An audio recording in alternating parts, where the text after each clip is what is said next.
Well, I couldn't pass this up. I got an opportunity to buy a 1926 Dodge Brothers business coupe. It just got restored. Gonna need a few pieces here. It's got a new long block in it.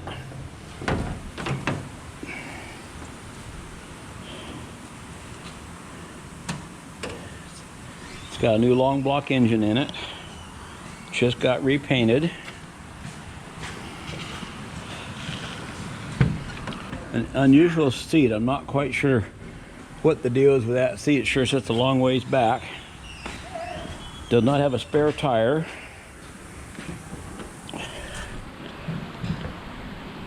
That's the extra, I guess.